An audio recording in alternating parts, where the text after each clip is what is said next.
Hello दोस्तों, कैसे हैं आप सभी। उम्मीद करता हूँ आप सब अच्छे होंगे और जहाँ भी होंगे खुश होंगे। तो आज हम बात करने जा रहे हैं एक ऐसे झील की जिसे हम कंकाली झील और रहस्यमय झील के नाम से भी जानते हैं। तो चलिए शुरू करते हैं। सोचिए आप पहाड़ों के बीच किसी सुंदर झील घूमने के लिए गए हैं और अचानक आपको वहाँ पर कई सारे नर कंकाल दिख जाएं, तो आप क्या करेंगे। हिमालय की रूपकुंड झील की कहानी कुछ ऐसी ही है। साल 1942 में यहाँ पर ब्रिटिश के फॉरेस्ट गार्ड को सैकड़ों नरकंकाल मिले थे। इस दौरान झील पूरी तरह से मानव कंकालों और हड्डियों से भरी हुई थी। इतने सारे कंकालों और हड्डियों को देख ऐसा आभास होता था कि शायद पहले यहाँ पर जरूर कुछ न कुछ बहुत बुरा हुआ है।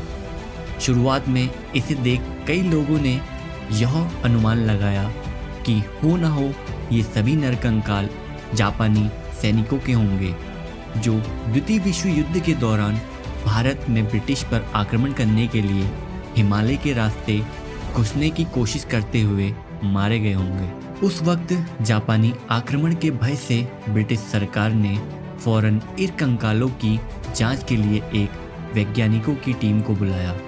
जांच के बाद पता चला कि ये कंकाल जापानी सैनिकों के नहीं बल्कि ये नरकंकाल तो और भी ज़्यादा पुराने हैं। इसके बाद समय समय पर इन कंकालों का परीक्षण होता रहा। इन परीक्षणों के आधार पर वैज्ञानिकों के मत अलग अलग सामने निकल कर आए। कई वैज्ञानिकों का कहना था कि वर्षों पहले यहाँ पर कई लोगों की मृत्यु हिमस्खलन के कारण हुई है, तो दूसरे वैज्ञानिकों का कहना था कि इन लोगों की मौत किसी महामारी के कारण हुई है। रूपकुंड झील में नरकंकाल क्यों हैं और कैसे हैं, इस पर वैज्ञानिकों का मत एक समान नहीं रहा। हालांकि 2004 में हुए एक अध्ययन ने रूपकुंड झील से जुड़ी कई चौंकाने वाले खुलासे किए। इस अध्ययन के जरिए यह पता चला कि ये कंकाल 12 से 15वीं शताब्दी के बीच के थे। डीएनए जांच के बाद कई नई चीजें सामने निकल कर आई।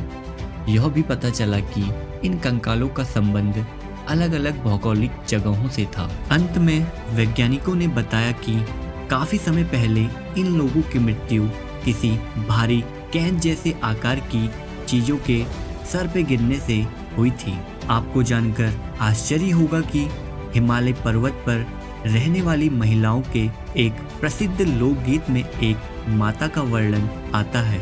लोकगीत के मुताबिक ये माता बाहर से आए लोगों पर गुस्सा करती थी, जो यहाँ पर आकर पहाड़ की सुंदरता को खराब करते थे।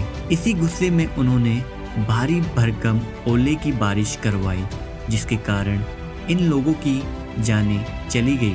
चौंकाने वाली बात तो ये है कि 2004 में हुए रिसर्च में यही बात सामने निकल कर आई कि अचानक हुई भयंकर ओलावृष्टि से इन लोगों की जानें गई होंगी। वहीं आज भी इस रूपकुंड झील के कई रहस्य इसी झील के भीतर दफन है। झील में प्रवेश करने पर सख्त प्रतिबंध है।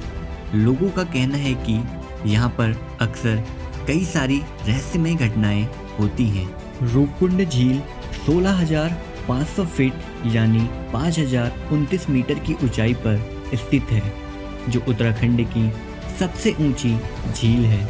इसी के बगल में नंदा घुप्टी और त्रिशूल पर्वत भी स्थित हैं। रूपकुंड जाने के लिए सबसे पहले हरिद्वार जाना होगा, इसके बाद ऋषिकेश, फिर देवप्रयाग, वहाँ से श्रीनगर से कर्णप्रयाग, उसके बाद आप थराली पहुंचेंगे, जहां से रूपकुंड के लिए रास्ता जाता है। तो आज की वीडियो में इतना ही। उम्मीद करता हूं आपको वीडियो अच्छी लगे हो तो please like, comment, share and subscribe जरूर करें।